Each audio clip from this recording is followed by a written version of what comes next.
Tui ai runga, tui ai raro, ka rongo te pō, ka rongo te ao, I te kōrero, I te wānanga, haumi e, hui e, tai ki e. This week on The Hui. A bitter dispute over an iconic waka haurua is threatening to become a legal stoush. What do you do with people that won't talk to you? And data shows rheumatic fever numbers have risen to pre-COVID rates. Medical anthropologist Annika Anderson joins us in studio to discuss this deadly disease. Plus, age is nothing but a number. We meet the koro from Fielding, who has proven it's never too late to learn your reo. Mina ka tae a koko, a koro rānei, ka tae e koutou.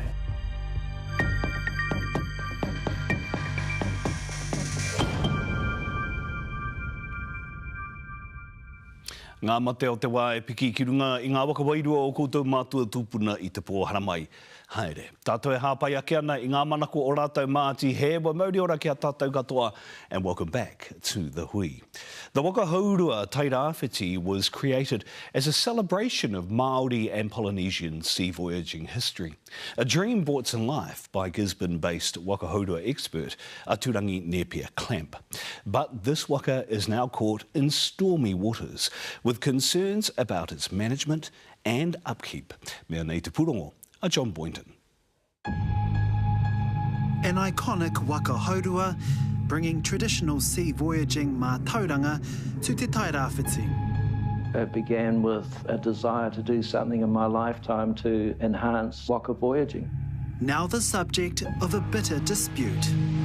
We aren't allowed on board the waka, and that hurts us. There's enough room there for two of us. It's really disheartening.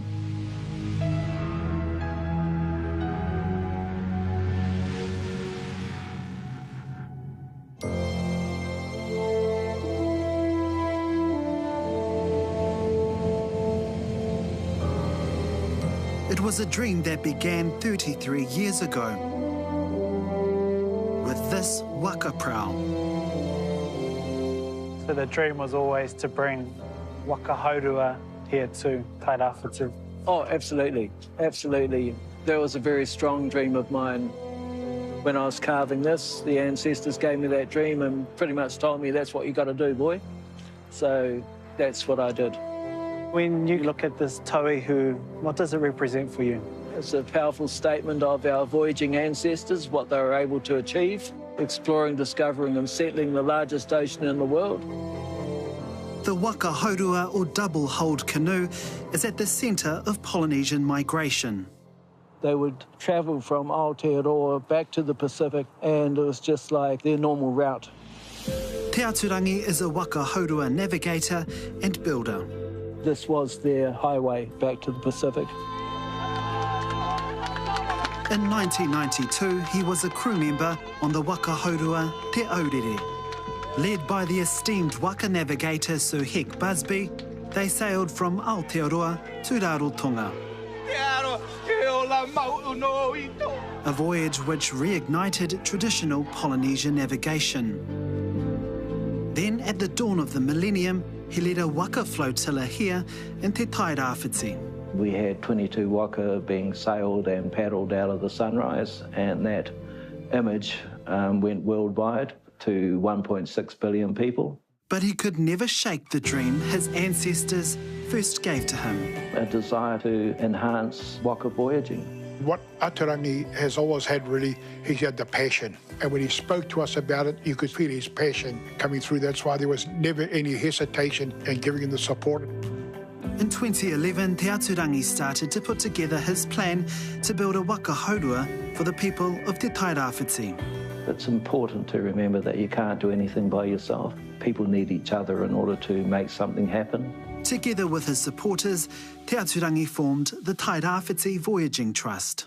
How much funding did you need to secure to build the waka? Over $1 million, and we were able to achieve that with fundraising. In 2016, the build for the 72-foot waka haurua began. As the CEO, it was my job to deliver, really, to make sure that the waka build stayed on track. After a year, the build was complete.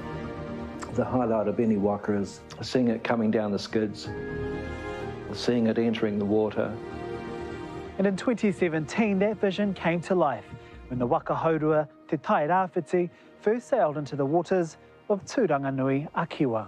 The life of a waka begins when it's launched and it's sitting in Tangaroa and they become one. And in no time, the waka was up and running, becoming a floating classroom for local schools. It wasn't a matter of coming for a ride. It was a matter of getting your hands into it and pulling lines and learning how to sail the waka. And also an award-winning tourism venture. You've got huge trees, 30 people holding hands around a tree, and then you've got chickens at 9 foot high. You can feed a whole village. That tourism offering that we developed achieved gold qualmark status, the first and only gold qualmark that has been awarded to a Gisborne tourism offering. We had volunteers that were coming every weekend, happy to do the maintenance, become part of a voyaging family. Today we're meeting with some of the kaumātua who've become a part of his voyaging whānau. I went for a ride and that was the ride of my life. There were some gang members down on the wharf and they were looking over the fence and asking us about the waka, and Te Atu says, "Haramai," and brought them on board, and they were just overwhelmed with the stories of how our tipuna had sailed here. But memories are all they have for now. There's a saying about sailors, when you get salt in your veins, you really need to be on the ocean. They haven't been able to set foot on the waka for 3 years. In 2020, Te Aturangi no longer had confidence in the Tai Rāwhiti Voyaging Trust.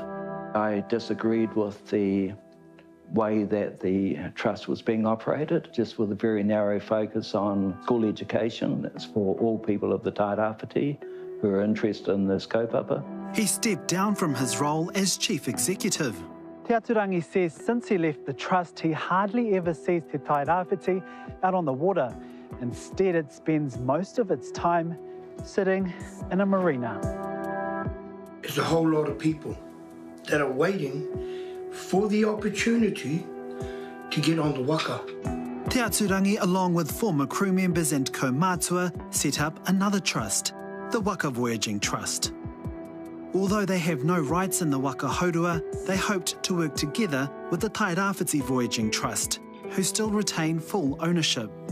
We've asked for board-to-board meetings for 2.5 years now to collaborate, to share our skills, knowledge and resources.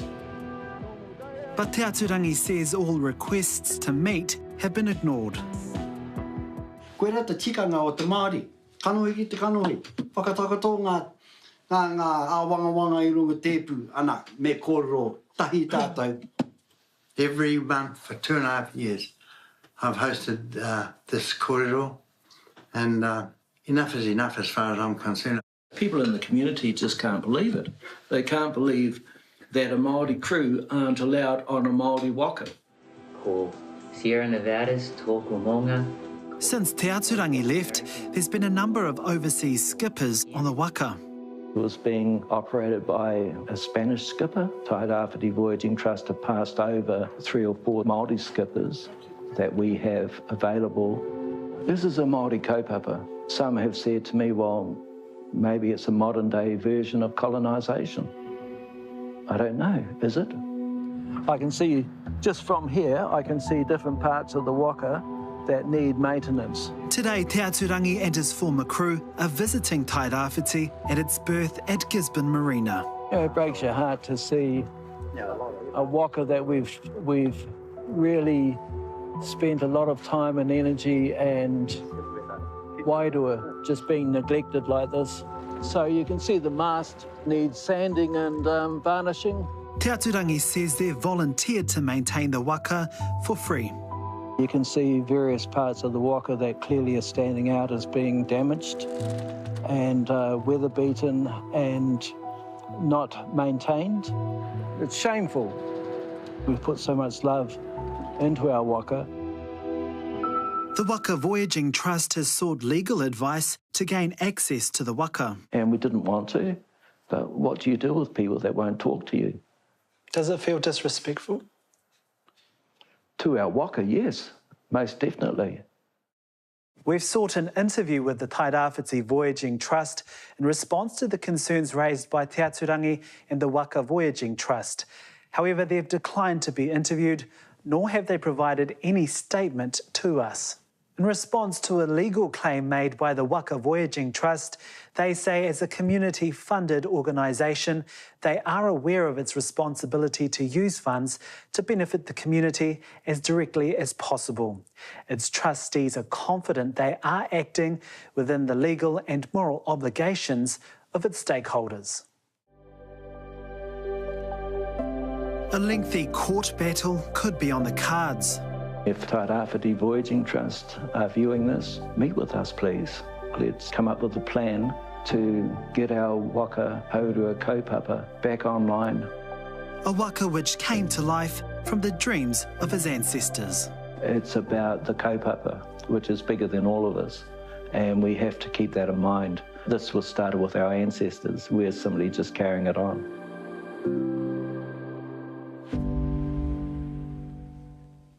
And our thanks to Norm Heke Productions for the use of their documentary footage in John Boynton's story. Torokau I hoana e ngaiwi, what's behind the worrying surge in rheumatic fever cases?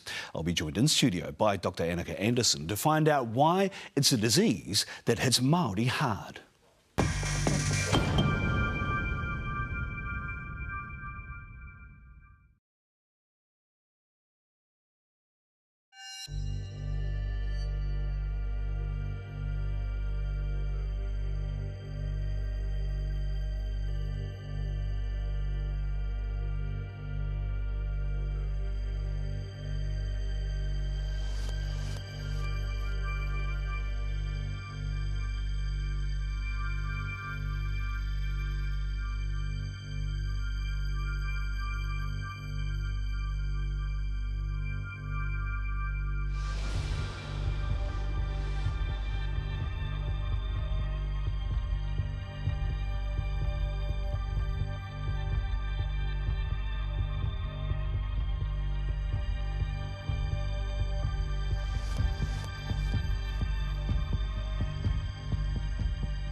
Tēnā koutou katoa ko hoki rawara mai nei ki tā tātou hui. Rheumatic fever is a disease that's rare in most wealthy countries. But in Aotearoa this year, rates of this seriously debilitating illness are rocketing up, particularly amongst young Māori.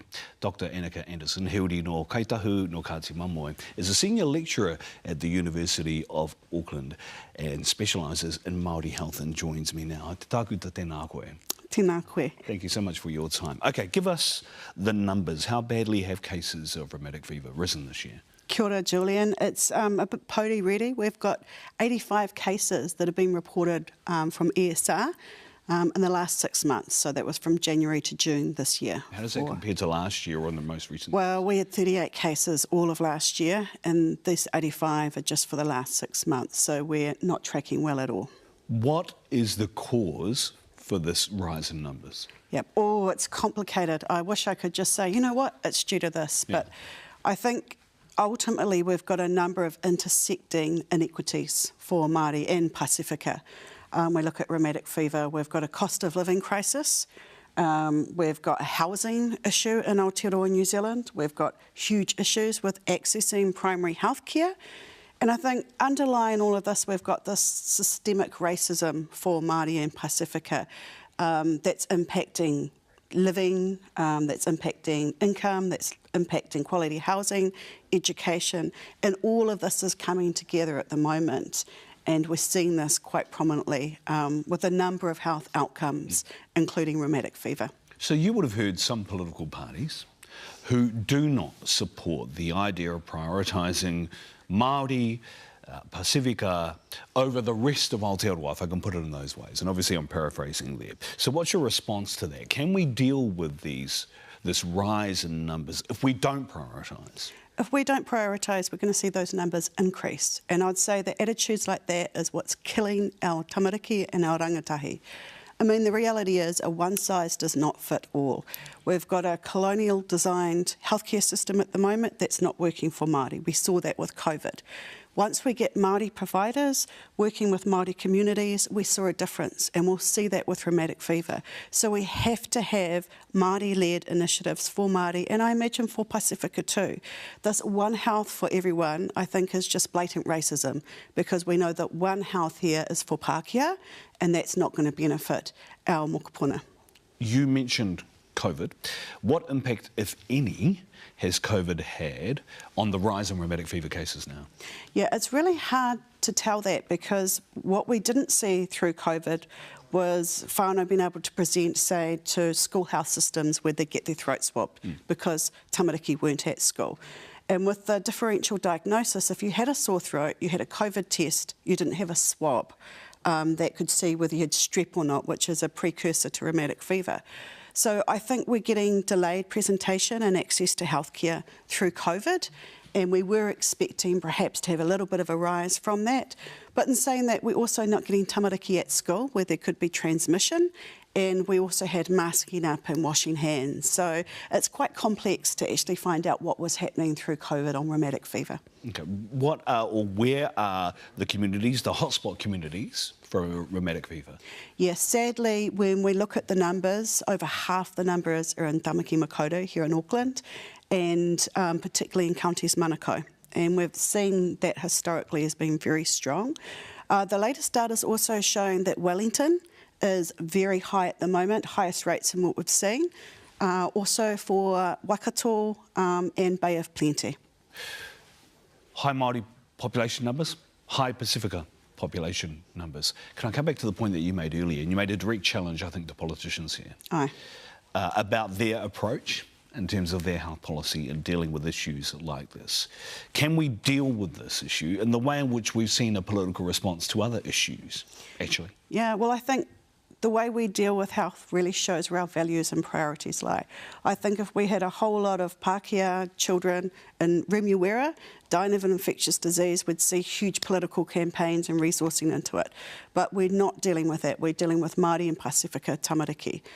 So I think looking at local politics at the moment, we're seeing that housing crisis could be impacted greatly if we're going to let foreign investment come in. If we have a one health for everyone, that's also going to have really deficit impact. So I think that we should be really concerned at the moment over what's happening in politics for the health of our tamariki. Yeah, this is an election year, right?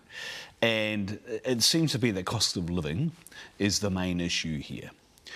Why is rheumatic fever not one of the big hot button issues that is being talked about politically at the moment, do you think? I think it's because we're looking at who is affected. It's brown tamariki. As I said before, that would be my wero that I'm throwing out. When you're going to develop drugs and you want to make a profit, you need people who can purchase drugs. So it's not going to be profitable to target drugs for populations that perhaps don't have the economic advantage that we're seeing with rheumatic fever. You've made it very clear. And that's a direct challenge, actually, to a lot of people who may not agree with you on the point that prioritisation is the way to deal with this particular issue. But what you're saying is that without the political will and action, more rangatahi, more brown kids will die. Absolutely. What do you say to people who would say that prioritisation isn't the way to do this? I'd say show me the evidence, show me the data. I mean, we've got years and years and years to show that one size fits all disadvantages Māori. Okay. We've also got evidence to show that a for Māori, by Māori approach advantages Māori. And the rheumatic fever roadmap that was launched in June of this year, talk to us about that, and is that working? Yeah, so what I like with the roadmap is it's really comprehensive. I think it's the first roadmap we've got that looks at these key structural issues that we're talking about. It talks about the systemic racism that we have in Aotearoa and addressing that. It talks about addressing housing. It talks about addressing sectors outside of the healthcare sector. So I think given time and investment, that could work. But as you said, it's a political year and we don't know what's going to happen. Dr. Annika Anderson, tēnā koe. I whai Tēnā mai koe. kia mātou ia nei. Ngā mihi nui kia koe. That was, of course, Dr. Annika Anderson. Stay with us. E mai ake ana I tā tātou hui. Thousands of adults across Aotearoa are embracing the opportunity to learn Te Reo Māori. But it's not always easy, especially if you are older. That's why Paulie Hillman, who took up study in his late 50s, is an inspiration.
Kia whakangunga rā koe ki te whakarua kākā kia mau ia koe ko tō tātou reo. Hei oranga reo, hei oranga tangata no hoki. Learning Te Reo Māori is a hard road for everyone, but for those picking up the language later in life, it's even tougher. Tūhoe e Ngāti Raukawa kaumātua Paulie Hillman waited 5 decades until he took the plunge. Working nights at the meatworks and with the support of his marae, he recently graduated with a Bachelor of Te Reo Māori. Mediana Johnson sat down with this humble rangatira. Every weekend you'll find Paulie Hillman here, tending to his tūranga waiwai, taumato te rā marae. It's a wonderful thing, you know, your love for your marae. It's a laborious job, taking 5 hours to do all the lawns and gardens, but it's his way of giving back. My love and my thoughts have grown for my marae, for things Māori. Like so many of his generation, he grew up without his culture. We grew up, in my view, as a normal family, living in the Pākehā world, loving being in the Pākehā world. As we grew into young men and had our own families, we sort of drifted away and did our own things. You know, I have to honestly say, I didn't make time to go to those things. It took almost 50 years until he was finally given the push to go for it. My whole journey starts with boy Jaden saying to me when I come back from Australia after living there for 20 years, saying to me, Dad, will you learn the reo for us, your kids and your mokos? And I remember sitting there and we were having a kai together and I was just quite taken back by that, and I didn't know what to say, but I said, yep. Jaden, why was it so important for you, for your dad to learn Te Reo Māori? Well, I thought if he was to learn, then it would make, you know, myself, my brothers and sisters, and all our family, you know, gravitate back to the marae, you know. Those are all our children there. Jaden and his siblings felt the weight of being disconnected from Te Ao Māori. You know, like, we'd come back from overseas and attend tangis and you feel like you're a little bit plastic, you know, like you'll come back and I'll be there and I was thinking, you know, I hope my dad one day, you know, will be able to stand on the marae or, you know, to uphold our mana. So Paulie began his journey to learning his whakapapa and reo alongside his cousin, Kim Tāne. He was my inspiration. We were both returning to our marae with the understanding that it was our marae. Our mum and dads loved this marae. Our nanny and koros were part of this marae. So we were just starting our journey back. And tragically, my cousin, he died on his Harley. It was very hard. It still is. In spite of this mamai, he stayed true to his promise. I will carry on for my cousin. Always having my cousin close in my heart with things that I do now. And so it began. Oh, I didn't know if I could do it, you know. He joined Heke Pautua Rongo Reo, a full immersion Te Reo Māori program at the Wānanga o Raukawa. Tēnā koe e ho. For the first year, he was pretty quiet. I te wā e kai ahau, kaore e te turuki, you know. Nā te mea ka kōrero o te tangata ki ahau I roti te reo Māori, ka kai. And in his classes, he was also struggling. I te nuinga o te wā, I ki mai I te ratau oku pukinga, kei te marama pōle, ka... But his teachers backed him. I ki mai oku pukinga I te wānanga o Raukawa, kaua e whakamā. He tino kōrero, patua te tani wha whakamā. And if learning a new language in his late 50s wasn't hard enough... Tēnā koe Niki. After clocking out of the classroom, it was straight to the meatworks. This is my bread and butter. Cutting up carcasses into the early hours of the morning, a lot of people couldn't stomach it. It's hard work, but, you know, you got to do it. I was tired a lot, getting up, having a shower at 6:30, heading off down to the Wānanga at 7. What was the thing that kept driving you? That down the line for my children and mokopuna, that there would be something I could share, not tell them, definitely not tell them, but share with them. His determination was recognised by head puking of Te Reo at Te Wānanga o Raukawa, Angie Stretch. E haerere mai ana, ka hoki atu ia te rā, ao te pō, ia te wiki, ia te marama mo te rua tau. Ka ngengi ahau te mātakitaki atu I te karauara. Engari ia, he tū whakaiti, he tū rangatira. And eventually his hard work paid off. I didn't think with his learning that it would go as big as it has gone. Like he's inspired all of us on our own reo journey and our own journeys into our Māori. No Ngāti Raukawa a Paul Craig Hillman.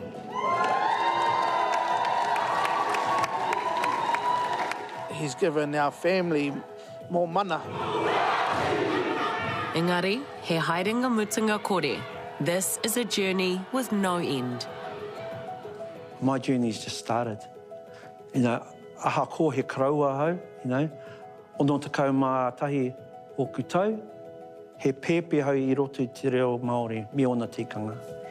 Ka taia no koe ka kōrero mō tō tāwane karaua nā puka. He's now turning his attention to learning his Ngāti Mano whakapapa from his cousin, Gerald Twumi. Paku taku āwhina iaia, paku noi o nei. E manawa titi tō taku tuakana nei, mo te reo, te whai te reo Māori. And there's still more whakapapa to be learned.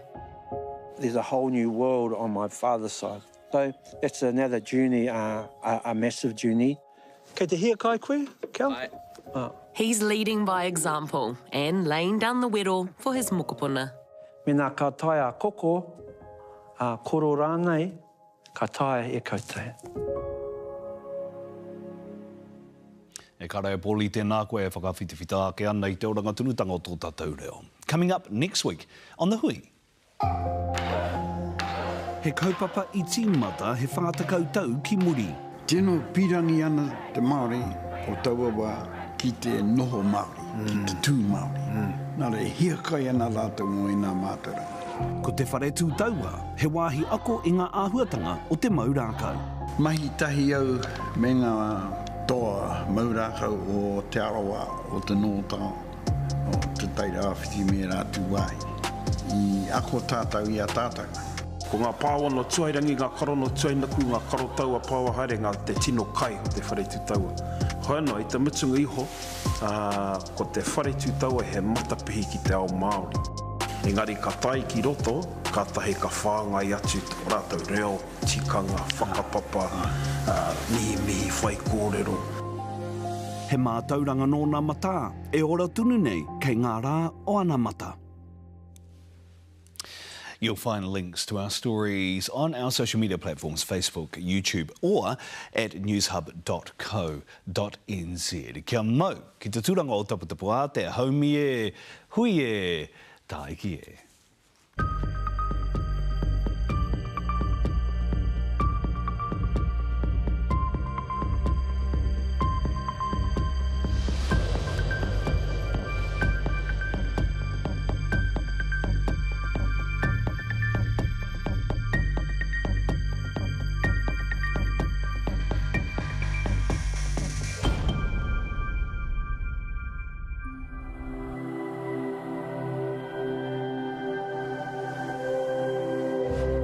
Te reo, te take.